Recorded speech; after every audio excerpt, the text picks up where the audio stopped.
Hey guys, what would it be like if you could last 10 times longer when you're having sex? We are going to teach you how to gain massive confidence as a lover, all without performance anxiety, gimmicks, or prescription. This course is perfect for you if you've ever been mortified by a sexual encounter that ended way too early. Or if you've ever avoided intimacy out of fear that you won't last as long as your lover desires. Or maybe you long to give your partner multiple orgasms but can't last long enough to make that a reality. Well, good news, we've got your back, and it's in our course, Last 10 Times Longer. Go to sexreimagined.com/last dash the number 10 X dash longer. And for all of our favorite listeners out there, we are giving you a discount, 20% off, y'all. Just put in podcast 20, all caps, podcast 20 to get your 20% off of this phenomenal course that you're going to want to review more than once. We cannot wait to see you inside this course. Plus, don't forget, we always got tons of bonuses. See you there. Welcome. We are so honored and so thrilled. Our next guest is one of the biggest influences in both Leah and I's career. And so we're so thrilled to have her. Alison Armstrong. If you don't know Alison Armstrong, you are going to be so excited to learn about her. She is an author, an educator, and the creator of the wildly acclaimed Understanding Men and Understanding Women, which was so influential for both Leah and I. These are very powerful, transformational online series. So I highly recommend that you check those out. Alison is so incredible. She sheds light on the fundamental differences in the ways that men and women think, act, and communicate.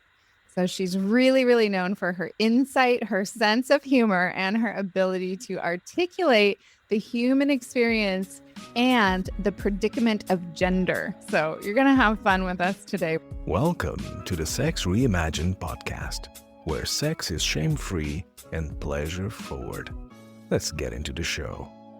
We're excited to have you. Welcome, Alison. Such a pleasure. Thank you. I'm really glad to be here. And I love the title. Very big on imagination combating hallucination. Very, I just did last week. I just did a program on that called Thrive Your Life. Cool. Imagination for hallucination. So I'm thrilled. To be here. I love it. Great. So I'm really curious, Alison. Will and I both done a lot of your work. I started off, like many people who've done your work, doing Celebrating Men, Satisfying Women. Wow. It was so great. And then continuing on to do Men and Sex and Understanding Women and the Queen Course and many of your audio programs. One of the things I so loved, it was so impactful for me, was when you would have a panel of men of all different ages come at the end. And we got to submit our questions and hear from their heart at these different stages of development. And really got some gems from that.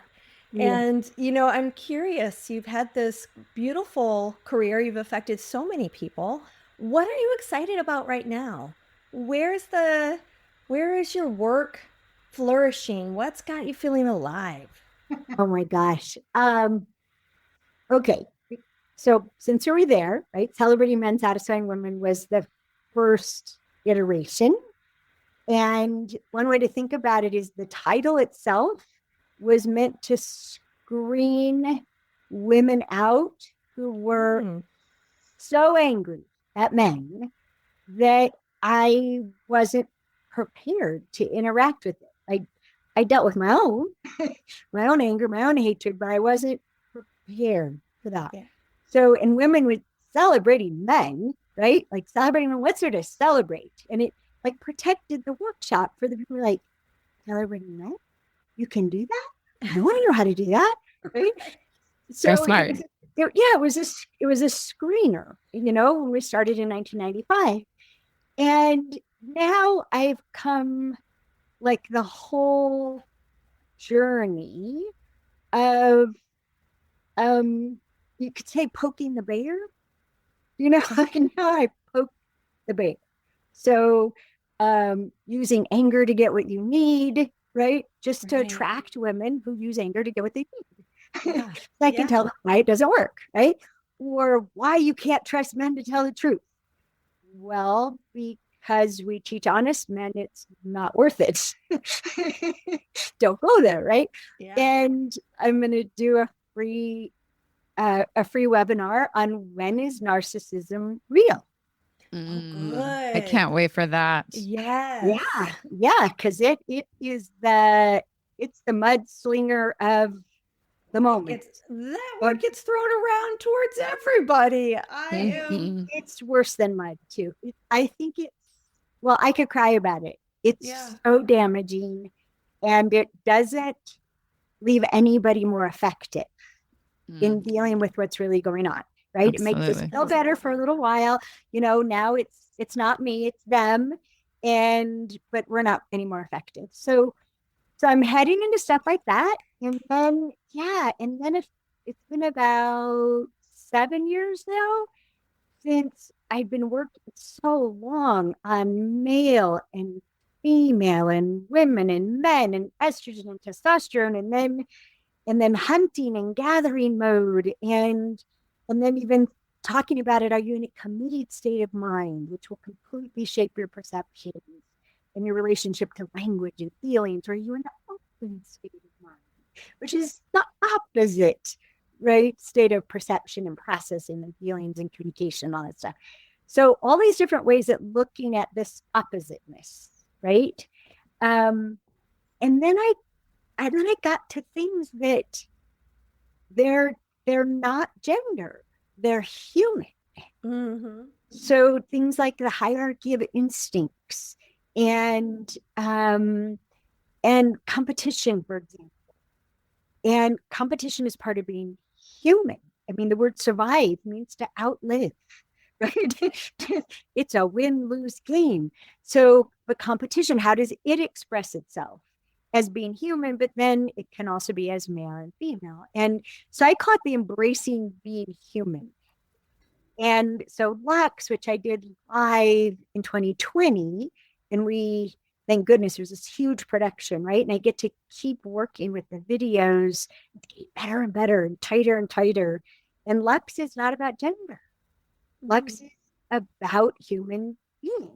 And really, what do extraordinary relationships take? That's what X. And I mean, from having participated, I have been obsessed with understanding. Obsessed. Why, right? But a different angle than the obsession most human beings have. And that is figuring out why, right? Everybody does that. But then verifying that it's true. Right? It seems like this is why you would do that. Is that why you did that? Right? Yeah. And in the beginning of studying men, I was always wrong. And they were like, oh God, I would never do anything for that reason. And I'm thinking, well, women do. Why is that not a good reason? Right? And so why? And, we have understanding men, understanding women, understanding technology, understanding love and commitment, right? Well, Lux is actually goes up to, could you act in a way that honors yourself and then others without understanding? Because we get so stopped by the need to understand. And if we just don't understand, I don't understand why he does that. I don't understand why I do that. Well, there's a point where if without understanding why, you just interact with what, right? This is the behavior that I don't want in my life. So why somebody does it doesn't really matter. I'm going to have a boundary there anyhow. Whatever reason they do that, there's still going to be a boundary. Don't do it around me. And so there's this whole it has so much to do with sex too. I found out this amazing thing: the clearer I am about my boundaries, and enforce them without condemnation. I'm sure you have a good reason for that. but I'm not going to have that in my life. Mm. So are you going to not do that around me, or are you going to not be around me? Mhm. It's very simple. It's just very much just boundary, and knowing and developing that I am trustworthy for holding my boundaries. And because I'm trustworthy, and this is an amazing paradox, because I've proved to myself I'm trustworthy to honor my own boundaries, I don't have to be on guard. That's right. Right? Doesn't boundaries mean on guard? No, it doesn't mean on guard. When you're clear about your boundaries, you can relax and express yourself and enjoy the pleasure of it. And then if something happens that doesn't work, you just go, stop. Oh, not that. Go, ouch. Ew. No, not me. Yeah, I love that. And then keep going, right? Yes. So I'm super stoked about all of that. I'm going to do a whole series starting in the fall of all the embracing being feminine topics, which include the ways we relate to our bodies, competition, money and status, and who we think it's okay to manipulate because they don't belong to us, right? And Yeah. I could just keep going. The list is very, very long, but it's super fun to get to contemplate it. And then on top of all that, you didn't know it was going to be a long answer to this question. On top of all that, the Queen's Code book is coming out finally after 10 years. Oh my goodness. Audio. Congratulations. That's amazing. On audio. Audio. Oh, I'm excited. I want to re-listen. I'm such an auditory learner, so I'll get a whole nother experience that way. Oh, Willow. Are you the reader? Yes. Yes. Yes. That's great. That's why it takes so long. I wouldn't have any tips. Great. It takes a long time. And well, what I realized when I finally recorded it Wow. was that I don't know if you know this about the Queen's Code and Keys of the Kingdom. I typed them, but I didn't write them. Yeah. Tell us more about that. I literally sat down to write the book, and this screen opened up. It's like right here. Like it just like opened up, and this movie started playing with these characters, and I'm like, you channeled it to that. Yeah. They live in some other dimension, and they're having these lives, and it's so cool to hear you say that, because I could feel that when I was reading it, and I was like, "Whoa, how in the hell did this come through?" So that makes a lot of sense. I watched a movie, and I tried to figure out. Okay, so Kimberly's going like this. How do you describe that? Right. And so what was so weird about it? It's interesting. Weird is old English for it means foretold. They were weird. It does? That's interesting. It does. It's actually an accent. That makes a lot of sense, actually. Weird. That's weird. That's weird. Could you stop saying weird? No, that's the right word. And then I looked it up, and it said foretold. I'm like, oh, yeah. Wow. So what's very odd, and was odd for me, is that as I was recording the audiobook starting last September, whenever I was recording Claudia's parts, right? The teacher, the godmother, the grandmother, right? When I was recording her parts, I recorded it the way that I heard it, right? When it came through originally, and I was typing, but it wasn't right anymore. Oh, wow. Like, how can it not be right? And so I just tell the sound engineer again, and it usually took 4 times. And by the time it was right, it was different. And after a while, like I had chills just now going, okay, it's been a decade since that movie came through, and Claudia changed. How did she change? Yeah, What changed? What changed? She's more compassionate, even more compassionate. She's more intent. She's more ruthless when she needs to be. She's more playful. She's more sensual. I love And it. yeah. And so as I was doing it, even with the retakes, there were times when I just sobbed. Mm. I just broke down and just cried and cried and cried. And Mm. Greg loved The Queen's Code. Greg knew about the book when we met in 1991, that this was what I had to do. Mm. And not knowing it would take 15 years for me to figure out how to do it. Mhm. Right. And what he said about his mission in life is, my mission is to support you in fulfilling your mission. And Good man. Good man. when he first said that, I said, don't you want something bigger? God bless him. He said, have you followed you around lately? Yeah, this is pretty big. Tremendous So, love yeah. story between Yeah, you and so Greg. I'm excited about that. And then it's just fun to talk about because it's almost 3 years since Greg went cosmos, is what I call it. And so this afternoon, I was telling my boyfriend, my playmate, my lover about what I was doing this afternoon. Nice. And he's like, oh, should I stay? Should I sit on the couch while you do this? And I'm like, look, I get glowy enough talking about you. If you're actually sitting there, no, this is never going to work. You won't be able to do the So interview. sweet. That's a sign of a good boyfriend, lover, friend there.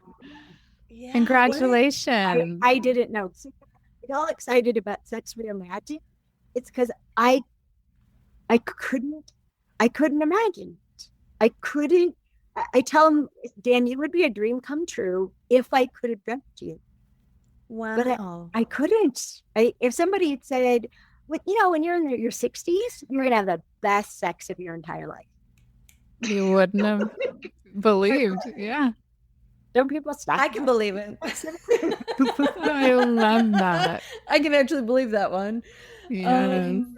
And I was talking to Dan about it, right? He's 2 years old, but I'm like, maybe our job, maybe people's sex lives wind down because they think they're supposed to. Yeah. Right. And maybe our job is to tell them you're a fool. Yeah. Ding, ding, ding. Imagine no self-consciousness. Right. Imagine wrinkles are just like Hot. Well, they're just not anything. Neither here nor there. Yeah. They're irrelevant to pleasure. Love. That's true. Wrinkles are irrelevant to pleasure. Let's make that a quote on our social. We're gonna create a meme. That's it. Yeah. We're a quote of Alison Armstrong. Wrinkles are Sex and irrelevant wrinkles, yeah. to pleasure. I love that. Next level. We're going So next good. level. What else have you discovered, Alison? Yeah. What else are you learning at this romantic stage? Oh my gosh.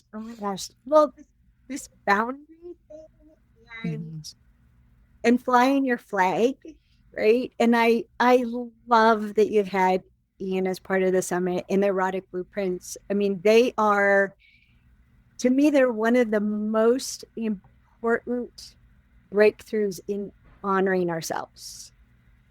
Like just the self-knowledge, self-acceptance, right? This is what does it for me, and this is what doesn't do it for me. And when Dan and I were introduced by one of my students, we couldn't talk for a while. I was in the middle of leading a program, and so we were texting. And one of the things that I did was send him the link. I sent him two very important links, MissJaya.com and thepowerofwhen.com, Dr. Michael Bruce's work, and which is also relevant to Sex Reimagined because it talks about the 4 different genetic types that determine the release of hormones that are in charge of sleep and focus and sociability and sex drive. And I was always trying to get Greg to have sex like at 8:00 at night. Oh, interesting. He wasn't into it, huh? I'm like, give it to me at 4. He was at 4 p.m. 4 p.m. She was a nothing by 8:00. Okay. And then he was always trying to get me to have sex at 6 o'clock in the morning. Yeah, that's not a good time for most women. Well, actually, it depends. It Mm. depends. This is actually genetically determined. Okay. So 6 o'clock is good for me. 6:30, I have the highest levels of melatonin. That's when I'm sleepy. Sleeping. So I found out that, having sex when you're sleepy is actually really good because your mind doesn't, Get it's in the not way. it's not on to commentary and do all that, right? Mhm. Like, Mhm. sleepy is a great way to I do like a little dreamy, sleepy. Yeah. Yes. Mm-hmm. So Dr. Michael Bruce's work is like really understanding this. So I sent to Dan, thepowerofwhen.quiz.com and missdiet.com, and he sent me back the information. Yeah, we hadn't met yet, and I knew his erotic blueprint. Oh, there you go. Getting ahead of the game. Oh yeah, oh yeah, and younger women don't need to lead with this so much. But around my age, I was shocked at how many men and women have signed off sex. Mm-hmm.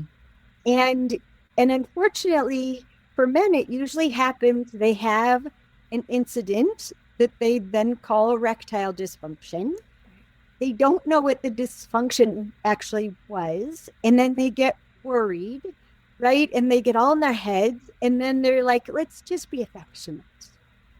So there were men who were signing off sex because they thought they couldn't win at it, Mm-hmm. but it's because they didn't know. Like almost no one knows. We talk about this in Understanding Women, the role of desire in causing sex to start, in causing hotness, Mm-hmm. right? Like most women are turned on by a man who desires her.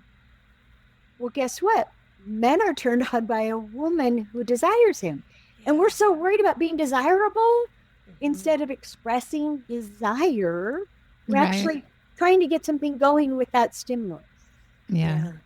right? Yeah. We got it backwards. It's That's one right. of the things that I hear from my male students in relationship. It's one of their biggest complaints is they don't feel desired. Mm. Yes. Yes. And the women will have the same complaint. I don't feel desired. Mhm. And both are like not expressing desire until it seems like the other person desires them, because then they won't get rejected. Right. Right. So both are actually withholding the thing that would get the fire started. And what both really want. What both really want, right? I don't want to make myself blush. Too Don't late. do it. It's so Too targeting. Are you kidding? You've already blushed out. Let's do it. Come on, blush for it. So what if you didn't let the fires go out, Mm. right? What if you're like our ancestors and you carry, a little burning ember, a little coal, packed carefully away from one campsite to the next? What if you just, what if having that spark doesn't mean you have to have sex and therefore you have to clear your schedule and get rid of the kids and do all that stuff? You can just have the spark and you can just, blow on the spark from time to time. And when you do that, the experience is, I call it loverness. Do you know? I have a lover. I have a lover whether or not I'm having sex right now. Yeah. Right? There's this sense of loverness. There's that staying that 20 seconds longer to kiss and mean it. Yeah. to bite that lip. Yeah. I call it gecko. Ooh. The first time Dan Kinky. kissed me, we just met, and we just were so excited to meet each other, right? And exchange all this information. We'd already decided we're going to exclusively explore this stuff. We're already in love with each other, and when I saw him, I felt like a reunion. And Aw. he kissed me, and there's this tongue in my mouth, and I'm like, tongue. And he was like, we call it gecko. I love that. That's adorable. That or a little squeeze on the tush, or Yeah. I men are crazy about breasts, and breasts are worth being crazy about. They're wonderful. And men have gotten so much trouble for how they are about breasts, and so they get very tentative. And so, this from having done men in sex, which we now call understanding sex and intimacy. Remember UBX? I don't remember I don't UBF. remember UBFs. UBX, it stands for unlimited breast fields. Oh, UBFs. Yes. Oh, I love the covert public UBF. Yeah, those are super sexy. The fires burning? Oh my gosh. There's your I lever love nest going on. that. Yes. I love the covert And then, hanky panky. Yeah, and if he's like feeling bound, just splash him. Yes. It's such Everyone a likes nice boobies better all of a sudden. Well, you know what that kind of reminds me of is I'm started my period, and I'm having the day of my period where I'm really sensitive. I don't actually want my breasts to be touched. My nipples are on high alert. Me too. I'm on the same day one. So I love the attitude of being like, have as much as you want whenever you want, but like today, Except is for not the today. day. So look at But I these. want to Don't stay in touch the spirit me. of that. How do I stay in the spirit of that and still have this sovereignty day? Okay, well, if it's not too much detail, is it just the nipple? It's especially the nipple, yeah, and probably like another half an inch around the nipple. So True. the side boob is totally available. Let's take a quick break. Ladies, do you want to explore your sexuality and experience true sexual healing? The Vaginal Orgasms Masterclass teaches you and your partners how to unlock your full sexual potential and awaken the G-spot, the sacred spot, and the cervix for an unforgettable sexual experience. Would learning how to finally surrender and release grief, fear, and uncertainty benefit your outlook on life, love, and relationships? We certainly think so. Common misconceptions of the G-spot, including its anatomy and function as an erogenous zone, will be covered in this course. Plus, we're going to teach you 7 different massage strokes for the G-spot that dissolve blocked energy and increase your pleasure tenfold. We're going to teach you how to locate the sacred spot and the best methods to stimulate it for maximum pleasure. And you're going to learn about cervical orgasm techniques, which are the most powerful and also often elusive style of climaxing. You know, this class is primarily geared toward women, but men have taken it as well and learned so much about how to pleasure their partners. So get ready for multiple O's, my friends. And you can get all of that at sexreimagined.com/female-masterclass. And for being a listener of the show, we've got a beautiful coupon code for you. It is 20% off this course. Just type in podcast20, that's all caps, podcast20, and get yourself a great deal on this on-demand course. Also, you could have some fun. We could take like Band-Aid. This is when the flying zone. Draw a circle around the areola. Anything outside Put the of the pasties circle on and go, you can laugh. is fair game. But you can only touch around. And you got to touch with a flat palm, no fingertips coming at my boobs No today. pinchers. Yeah. There's one area where they really Long caress. Now, is there's a great. good rule of boundaries, right? That's a good way to use your boundaries in that moment. One of the things I learned at some point from a teacher was boundaries are either requests or requirements. So if it's a request, it's like, hey, I really only want you to touch my breast this way on day 1 of my period. But if you don't, I'm still going to love you and stay with you and it'll be all good. And then a requirement would be, I really need you to only touch my breasts this way on day 1 of my period. And if you don't follow this requirement, at some point, it will be the undoing of this relationship. If I had it all my way, Mm-hmm. well, see, okay, so this is something that I discovered in the last couple of years because of one of my students. Just the idea, the word need, right? What do you need? I need. The word need Yeah. has a lot of charge on it. We're It not does. supposed to need anything. Do we deserve what we need? How do I get what I need? It means I'm weak that I need anything in the first place. That's what most men think. They think it's sympathetic to need anything. Uh-huh. There's somewhere between 15 and 20% of men who, if you say you need something and you won't die without it, then you're exaggerating or outright lying. Uh-huh. Yeah. But the need means an urgent requirement of something. That's Yeah. the dictionary definition. For some reason, the word require doesn't have all that stuff loaded onto it. Not as charged. Yeah. It's just, I require this. Hmm. It's the exact same thing, but it has boundary in it. It has agreement in it. It has, this is the deal already in it. This is what's required. Yeah. Required. Yeah. I really have a hard time with heavy needs. Yep. I have a visceral sensation of not wanting to have them. I prefer it if I just didn't have to have those. Oh, no. But require, yeah, that makes sense. There's an authority, there's a self-understanding, a self-knowledge, a self-awareness of how to love me. You know, I require this in order to flourish. Do you want to participate? If you're going to be part of my life, these are my requirements. Yeah, it's been amazing. It's the other thing I've been really excited about is it was last summer. It's called Own Your Ultimatums. Okay. And yeah. And I like that title. Ooh, yes. Good. Oh, yes. Yeah, you're really good at these. I know, you got the these best hooks. title. They're so good. Your genius with language is so exciting and so fun and so That's why your clarifying. books are so fun. Yeah, I just have to celebrate that about you. Yeah. Okay, continue. The ultimatums, owning your ultimatums. Own Okay. Your Ultimatums. Yeah. Nice.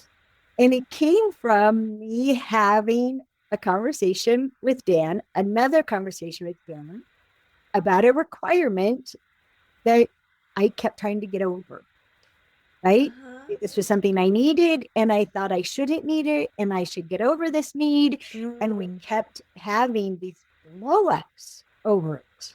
When I would just get to the end of, I need you to have a healthy guided lifestyle. I can't watch you do this to your body. And it seemed like it was tied to Greg, right? He died suddenly of a heart attack. And Right. but I even needed it with Greg watching what he did to his body. And part of being human is it's my body. I can do what I want with it. Mm-hmm. Right? I reserve the right to do whatever I want to my body. Mm-hmm. Well, if we're married, your body affects every part of my life. Right. Yeah. Wow. And so I kept trying to get over this requirement of a healthy diet and lifestyle, and I couldn't. It kept coming up, and I'd finally be so furious I'd blow my top, which is the exact worst time to say what you need or require. and yes, and finally I'm like, look, we got to talk about this. And again, and he said, that sounds like an ultimatum. And I'm like, oh no, you know, the voice in my head, oh no, men hate ultimatums, don't have an ultimatum, whatever you do, don't have an ultimatum, you know, in the ideal woman, like, Right. whoa, Right. Mary can have an ultimatum, that's terrible. The Alison Armstrong can poor Tim, like, I'm having a release call with my partner right now. How about I do a release on this and then I'll come back?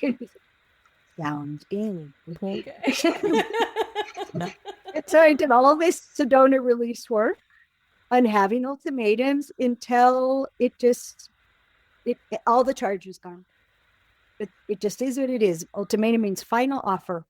Okay. Well, what if we started out relationships with presenting our final offer instead of presenting our final offer when we think the person's most likely to suck it up and just go with it because they don't want to lose it? Right. Well, that goes back to deal breakers at the early stages of your work. I mean, Right. I was just Then about to it- say, like, exactly. sex and marriage, like the correlation with what you're saying. It's a whole thread. It turns out I've been doing it for ages and Yeah. refining and refining and refining. And yeah, and I went back to him and I said, could we have a grown-up conversation about ultimatums? And he said, please. And And so I've been having so much fun since then. Like, okay, think about, all right, let's say you're dating, and you're hoping to find that magical, wonderful person that then everything will be wonderful because they're wonderful. Doesn't work like that. But anyhow, and you have your list and you know what really you turn into a terrible person if somebody doesn't like that. And so you write it all down. And then instead of waiting 3 or 6 months, when you think you really have a future, then you tell them these things, which is what most people strategize to do. What if you led with it? Okay, let's talk about this stuff when we don't care what the other person thinks. Let's reveal our erotic blueprint when we don't care what they think about our blueprint. Right? We're going to honor it. If you want to play and honor it too, then let's keep talking. But if you're going to make fun of me, ridicule me, shame me for what turns me on and turns me off, then that ends. Let's talk about sensitive topics when we're insensitive. Love when that. we're the least sensitive to what the other person's going to think about. It makes so much sense, but it's so backwards from what we have been doing inside of relationships for eons. How did you and Dan, where did you reach? Where did this take you, this ultimatum conversation? What happened in the agreement space? Yes, the beginning of Own Your Ultimatums, I say, okay, I'm going to give a brief history of this conversation. No, it didn't end up being brief because I could see I had a list that Greg qualified for when I met him. And then we did in sync with the opposite sex, right? And what do you need to give? And if you're giving that, what do you need to get to keep being happy giving it? Which is really important. Relationships are not fulfilling if you don't get to give what you most need to give, right? So in sync, we talk about deal breakers and then understanding love and commitment. We start with your ideals, the perfect person, right? And then boil it down to the stand alone. I'd rather be alone than be with someone who isn't that. And then of those things that they have to be, what is there time for them to become that? Right? Because there's things we need to ask for and we need to describe what it would look like and we need to appreciate it. And people need time to do that thing that we need to do. But there's things I don't have time for. I don't have time for you to become honest. And I have no history of being able to make dishonest people honest. So you better be that, right? So we call it the B list, right? So of all these deal breakers, what do they got to be? Right? You got to be that. The B list. The B list, the BE list, which is part of your deal breakers. We love that. Well, and then in ultimatums, what happened, because I started working with so many singles after I became suddenly single, right? And was learning, I had to relearn all of my own work. Yeah. I'd done it in marriage for almost 3 decades. Yeah. You and Greg were together for that long, 3 decades? Almost 20 years. Wow. Amazing. Yeah. So I had to relearn everything in Right. the context of being single. And Did you say horny? I did. You whispered. I barely heard you. Did. It was shocking. Say it loud and proud. Loud and proud. It was so shocking. I didn't know what a steady diet for almost 3 decades of sex could do a person. Right, and then it's gone. And then he's gone. Yeah. And I'm crying, I'm grieving, I'm in shock, and horny. Fucking horny. Oh my God. And God, I call it was a crazy horny widow. And my son, God bless him. Why do boys want to have sex more than girls want to have sex? Well, because boys can reproduce all the time and girls can only reproduce about 30 hours a month. Oh. So how do you get girls to want to do it more? Be good at it. Whoa. How do you be good at it? Good question. Wow. Yeah, he was 13 when he was asking these questions. He's very smart. When it's time for you to have sex, I promise I'll tell you how to do it. So anyhow, I had to relearn everything, right? In this context. And I didn't know if I ever wanted to be in a relationship again. I, Yeah. I, I, I thought I didn't wanted a lover. I even wrote it down. I just wanted 24 hours a month, bring snacks, right? I could be happy with it. Bring strawberries and chocolate and champagne. 20 No, hours a month. I'd be ready. That's all I need. And then I realized from an experience I had, oh geez, I want to be in a relationship again.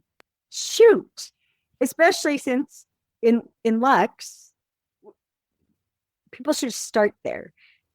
We give away the big secret from Love and Commitment that, what makes relationships so difficult is there's no such thing.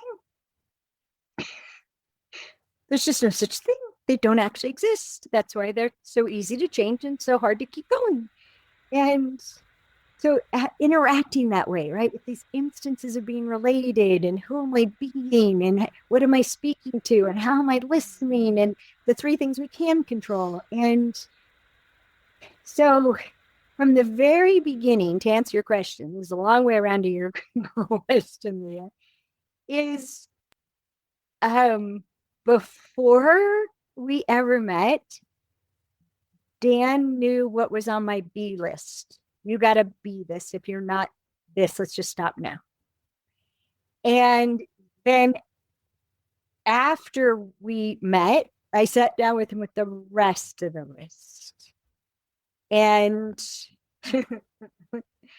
but I learned something really important that I teach in Owner Ultimatums, and that is if you're not consistent with what you say you require, then they know you don't actually require it. So this thing where I kept trying to get over it was very confusing to him. And it wasn't until I committed to it that then he could interact with it as this was real to deal with. He says, we're going to break up over this. I said, yeah, we're going to have this fight every 4 to 6 weeks until you break up with me. Till I break up with you, yeah, you will break up with me. You'll get tired of this fight and you'll break up with me. He said, oh, you're right. And I said, what else on that list will we break up over? Everything. Everything? Each and everything, all 42 items we would break up over. Whoa, we better look at this list again. And he took notes. So valuable to have that information up front, But here's one of the things that I often will teach around these boundaries and like this B list and this other list is, well, I don't know if it totally relates, Alison, you let me know, but boundaries can shift. Like those requirements might be there early on in the relationship or 1 year, and then they might not be there the next. They're like different than rules, right? So tell me a little bit how this works with that. Well, so in understanding sex and intimacy, you might remember this. We call it the cover charge. I don't remember it. Yeah, we call it the cover charge. And it's for people to make a list of, okay, imagine I'm a restaurant and there are certain things on my menu. Well, how do you get into my restaurant? What's the cover charge? And so it's getting very clear about those boundaries. Like, no, you don't just get to hold my hand because I agreed to meet you in person. That's a huge intimacy, right? So actually think about, like, what do I need for someone to hold my hand? What do I need for someone to kiss me? What do I need before I'm going to allow someone in my home? What do I need to take my clothes off? Right? So whatever you could have on your menu, like this is what I'd like to provide sexually. What do I need in order to provide it? And I knew that I needed exclusivity. I describe it as I have one USB port. I'm not, as much as I think polyamory is a beautiful ideal, I'm not built for it. And so that was the thing when Dan wanted to pursue, right? Because I asked him, when did you know this could be something really serious? He said, probably about the third hour of us talking on the phone. And most men will say in about 3 minutes or in about 3 seconds. They know what it can be, right? 30 seconds, they know what this could be. And so he wanted to pursue it. And I'm like, okay, if we're going to explore this, because that's what we committed to, an exclusive exploration. It has to be exclusive. I can't be sexual with somebody who's being sexual for other people. So that's what we originally agreed to. And then as, he went and did the Miss Jai's quiz, right? And he sent me his results. He took a screenshot and he sent it to me. And my reaction was, you're a playground. And then because I knew the quiz, right? They knew the quiz and what kinds of things would lead to certain kinds of results. I'm like, okay, so that section that got you that percentage, you got to say yes when there's some things in that list you would say no to. So what were your yeses, right? So I started inquiring into the results of the erotic blueprint so that we could talk about it ahead of time, and where he wanted to go, what was a cliff to me. There are things that are just a cliff, right? Mm-hmm. And so in answer to your question, Willa, we from the very beginning would interact with all different kinds of needs.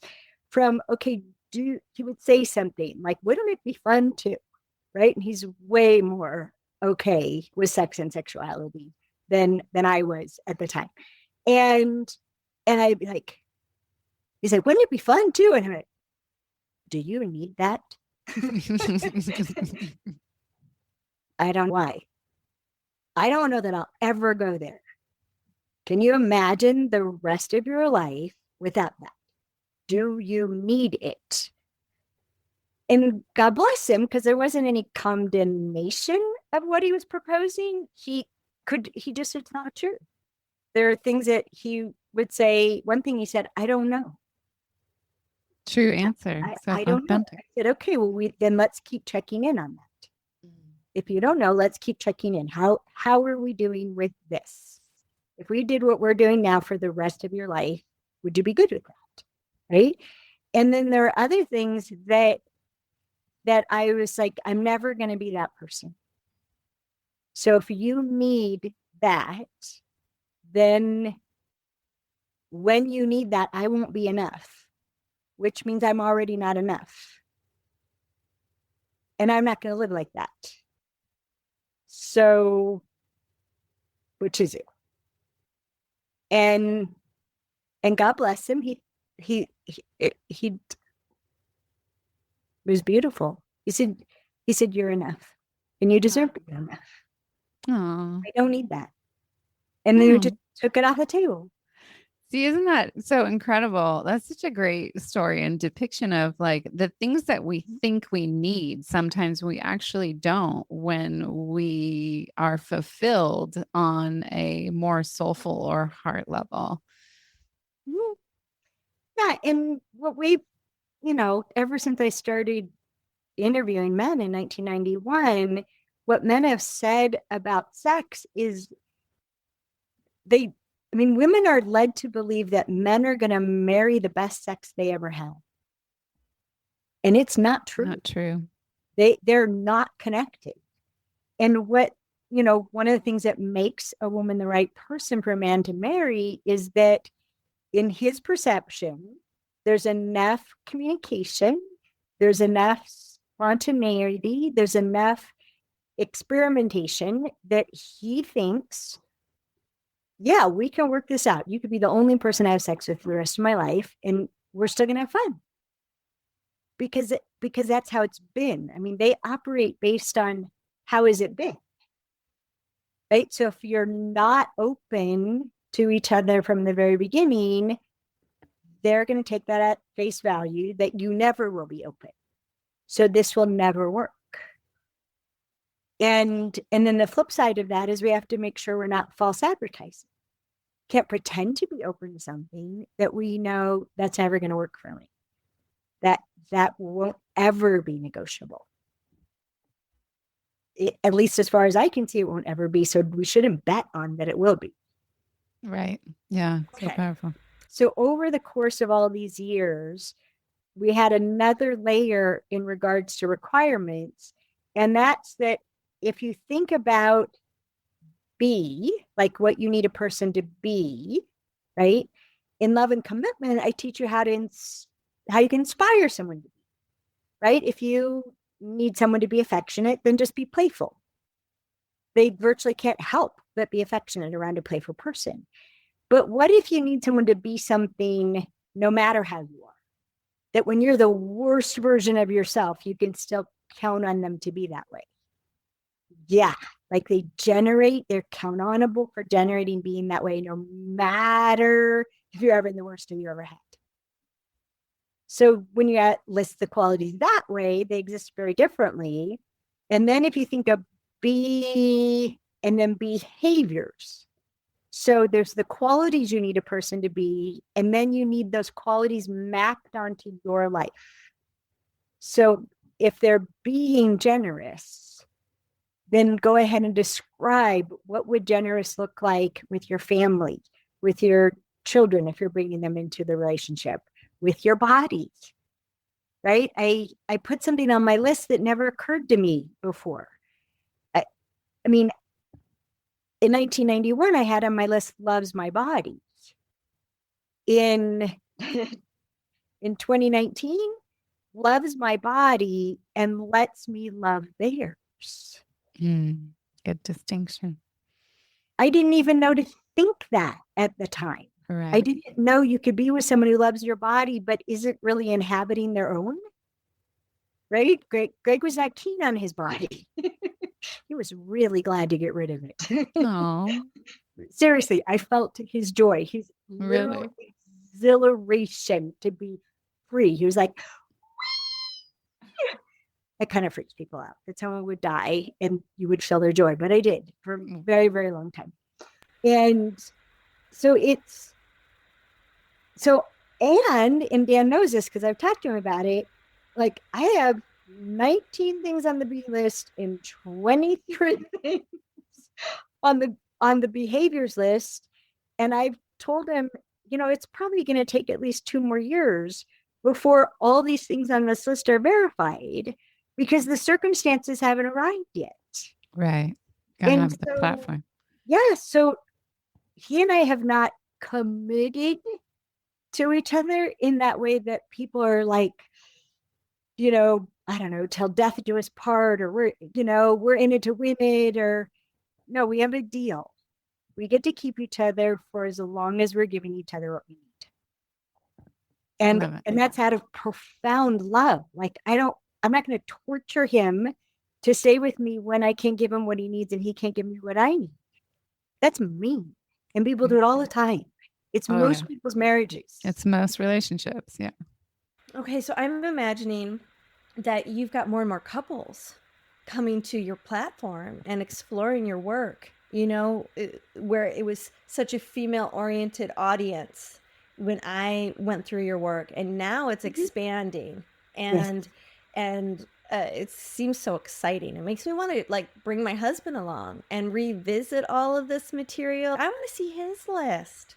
Yeah. I would love to have a whole new conversation with this material due to this type of inquiry. Mm-hmm. So I'm assuming you probably have an image of a couple who started to do this work when they were already quite far along in their coupleness. Like, who were they when they came in, and then they do the work, and then who do they become as a result of this unfolding? Do you have a before and after story of some students that you'd be able to share? Whether it turned into we stayed together and went deeper, or we uncoupled as a result. I'm kind of curious because I think both could be a success story. Well, we definitely have one. What you were describing initially, what I call from good to great. Mm-hmm. That's my favorite, right? To interact at from good to great, from we're awesome to exquisite, right? Exquisite means carefully chosen, right? So everything you're doing, you're being, you're spending your energy on carefully chosen. It's all designed, right? That level of engineering. I'm an engineer, right? So that I get to do with Dan. There are others who are engaged in that are huge inspiration for me. Unfortunately, most people aren't motivated when things are good, like set it and forget it. This works. Let's pay attention. No, it's not working. And since human instincts literally, and I wish I was exaggerating, we're doomed. Right? If we're not wide awake to the impulses, to the compulsions, to the drives, to the prohibitions, to even speak up and say, I need something, or even, I call it don't ask, don't tell. Don't say, honey, what do you need? Honey, if you had it all your way, what would we do this weekend? Right? Don't ask that, right? And don't say that. Well, if I had it all my way, we would do it like this, right? The prohibition against asking and telling, it's human. It's not just male and female. So to overcome that, it needs to be really safe. But we're so quick to judge what somebody asks for, right? And then it seems like their needs are obstacles to our needs. And it's nobody's fault, actually, that most relationships just turn to crap. And so I wish the good to greats. We have way more stories of and amazing people who are dedicated to supporting our work because our work saved their marriage. And those are beautiful, right? That they literally were on, it was do this or go to the divorce lawyer. And I think one of my favorites are people who are just starting out. I have something now called the Smart Singles Intensive, where I get to interact with, I have special classrooms, with the people in the intensive and customize the courses for them, do this next, then that. Okay, do this to the 5th session and then switch over to this one and then go back. And it's really fun. And so the people in the intensives, as they're getting uber clear, like so clear about who they are and what a person would need to be for them to be better off than being single, like single stops being a predicament to escape. Then I get to interact with them as they're interacting with the person who showed up inside that clarity. And okay, Willow, you used the F word before. So yeah, you can use it too. So there was one of my students who was working on her list and she didn't want to work on it anymore. She's like, this seems hopeless. This seems like looking for a needle in a haystack. And I thought about, how do you find a needle in a haystack? and the answer was right there. I said, you know how to find a needle in a haystack? And she said, how? I said, get a big fucking magnet. Oh my God. I love that so much. That's exactly what it is. It's a big magnet. But here's the thing. When you have clarity about who you are and you represent yourself as who you are early and often, which is the most attractive thing a woman can do to a man, like they're just blown away by it, right? You don't just have a magnet, you become the magnet. You are the magnet. You are. Your clarity, your loyalty to yourself, the representation. But you're so irresistible when you're just yourself. It is like magic sauce. It is so good. And everybody think it could be that easy. It's that easy. And everybody wants to be special and unique. Well, then be yourself. There's only one of you. That's right. You just be authentic and the right one will stick with you. Yeah. Yeah. So, I mean, that's how Dan and I ended up. Congratulations. It's exciting. it's really exciting. And one of the things that's really fun about it is we so support each other. We so take care of each other. This morning, he was like, okay, how can I support you this week? And we don't live together. Mhm. I literally live in his backyard. You do, like in a studio in the backyard. They called it the guest. It was the guest car. House. Yes. And Dan named it Harmon. So I live in Harmon. Oh, you live in harmony. I live in Harmony. That makes- Visits me in Harmony. Oh. And we have this thing every day called but then I'm gonna blush. So I was not giving enough attention, right? He's got 3 kids, he's got a whole life, he's got, I call him the Lord of the Manor, he's got 35 acres in the mountains, right? And I was suffering from lack of attention, and I was turning into a terrible person. And he said, okay, I have an idea. You pick a time every day and we'll just lie down. Sweet. Lay down? Yeah, we'll just lie down. We'll just lie down. We'll hold each other. We can talk if we want. We can nap. We can get frisky if we want, but we're just going to start with that every day. You pick the time because your schedule's more restricted than mine. And then he gets this little smile because he hasn't had to work in 30 years. And so he has all this free time, right? Well, now we have jokes about, there's a lot of words that can go before down. There's the lie down, right? There's something called the dirty down. It's not what you think, though. The dirty down is when I take the sheet out and I put it over the bedspread because we've just come in from feeding the horses. You don't want to get the bedspread dirty. Do the dirty down. And we don't want to take a shower. We just want to hold each other, but we're dirty, right? I'm a country girl. I've been on my tractor. I got manure, right? So we got a dirty down. Well, there's a go down. There's a go down. What's now that sounds dirty. Yeah, you can make up your own down. Yeah, you can make it all up to interpretation. But he made this up back in January, and it has transformed life. Oh, that is fantastic. Yeah, and it's that thing that we have to interact with. We have to interact with enough. Yeah. Right? There's ideals, and then there's what is enough. Right? And so we have, on Wednesdays, we have a date eat, in the middle of my work week. Mm-hmm. We just carve out this period of time that we spend with each other. We might do chores. Right? We're often feeding hay to the horse. But you both love that. And it's actually good for your nervous system to be able to. We love being together. And but it's just enough. So there's 3 hours on Wednesdays, and then somewhere between maybe 20 minutes or an hour every day, just depending on when we can. And the thing that, you guys know this, I have this huge house, right? At this huge house 200 miles from here. And I was becoming a smaller person inside of this huge house. And part of it was just being female and being afraid, right? Living in the country, there's a mountain lion in the cabin, big guy, right? And I didn't realize how much of my energy was spent just monitoring my safety.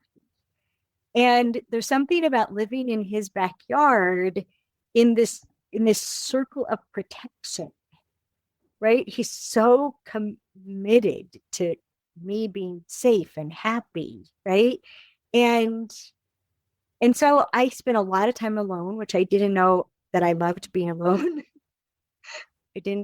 I couldn't own that, actually. I was 61 years old when I owned. It's a really nice thing. I'm a big fan myself. And so we don't live together because we both love being alone. And he's 90 steps away. He's on the other side of the pool in the middle of this aspen forest, right? Aww. And yeah. And, there's bears and moose. The bear showed up, tried to get in my kitchen. Oh my goodness. But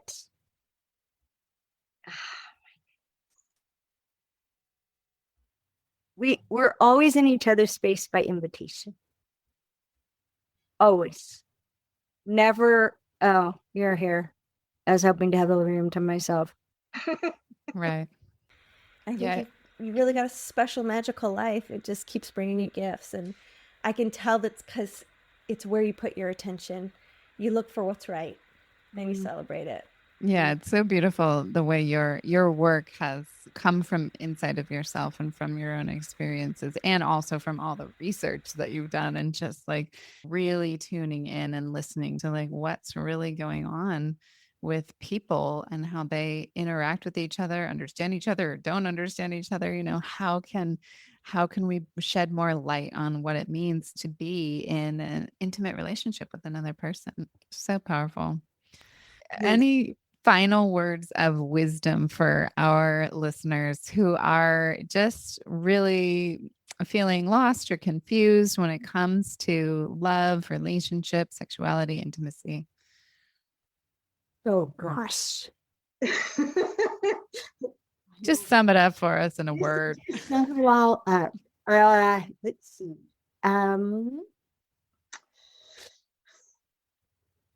Most men can't think of anything funner than sex. So if you're not having fun, you might be missing the point from their world. What would make it fun? Everything we're doing to get men to love us is silly because they're born loving us. And we mostly get in the way of it. And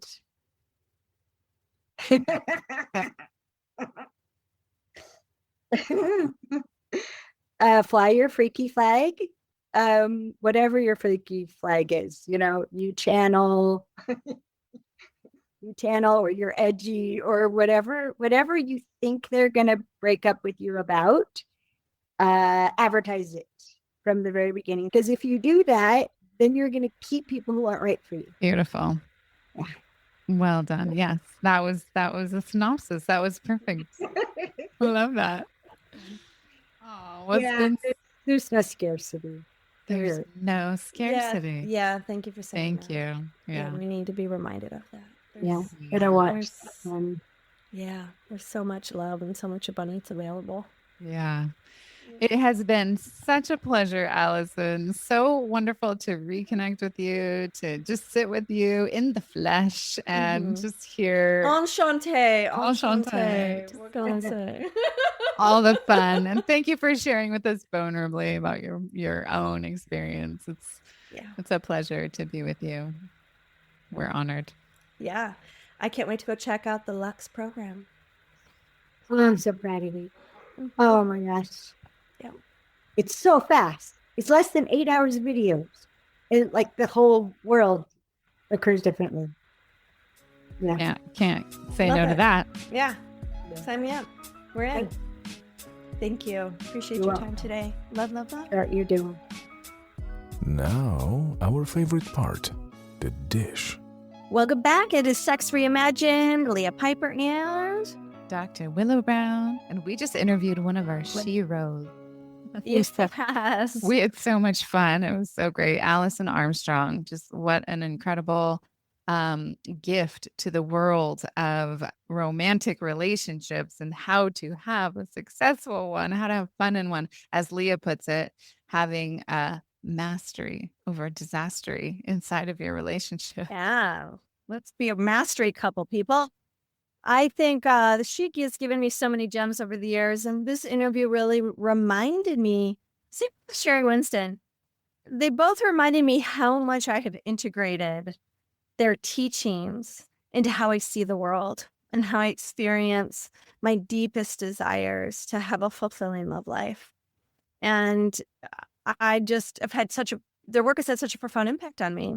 With Alison, I remember her teaching this whole piece about, kind of coming of age. And I think as young girls, we get the awareness somehow that we're these attractive beings that get attention. I remember being like 11, 12, 13.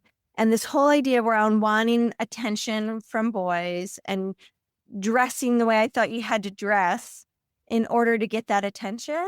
So I remember my first push-up bra. I remember being obsessed with makeup. I remember like frantically trying to do this thing that would get boys to like me.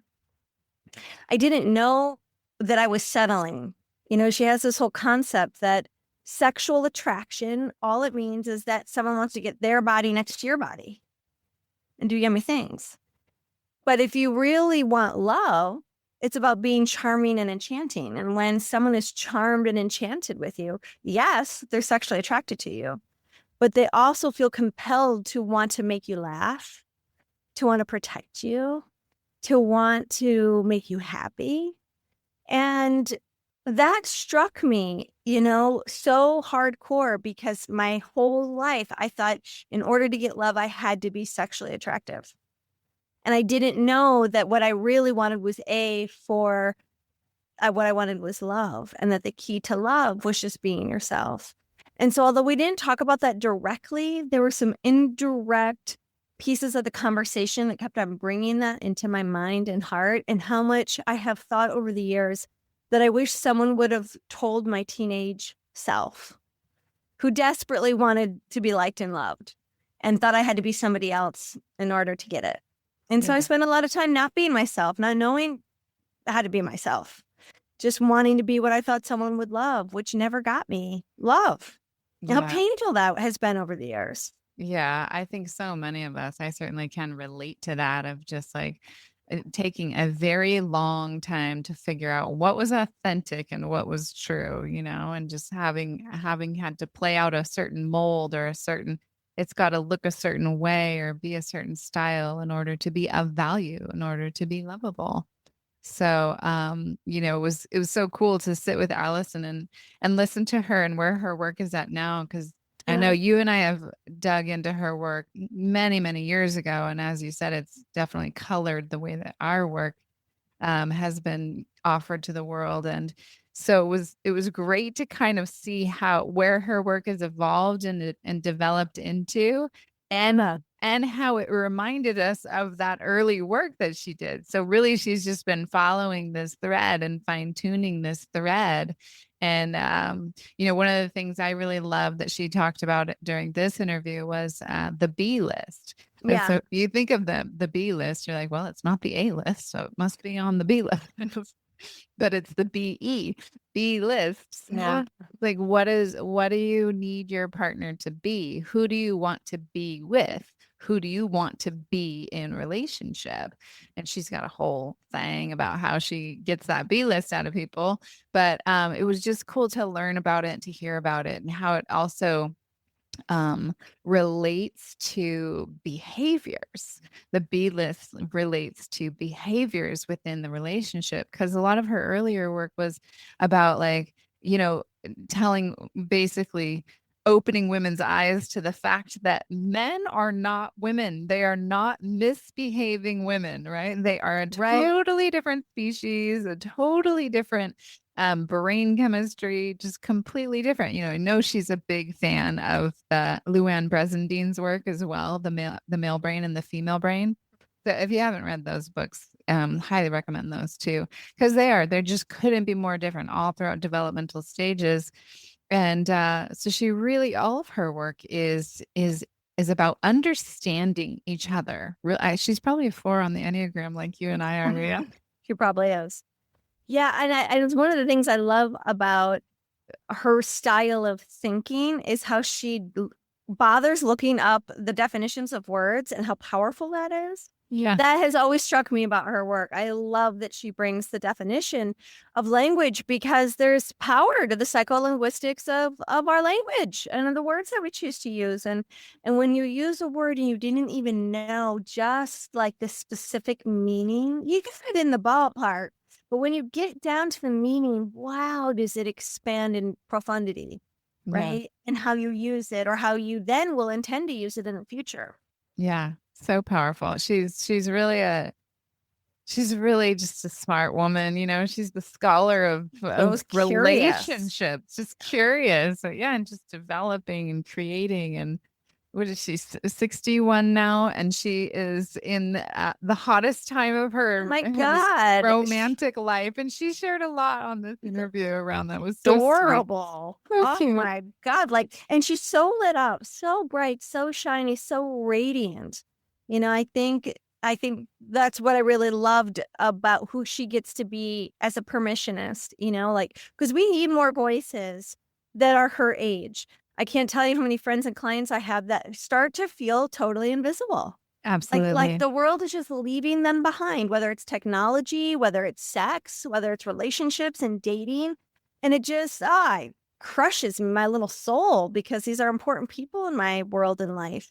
I love what she's standing for and that she's not done. Didn't you have the feeling like she's still she's just getting started? And it's like, wow, I want that kind of energy.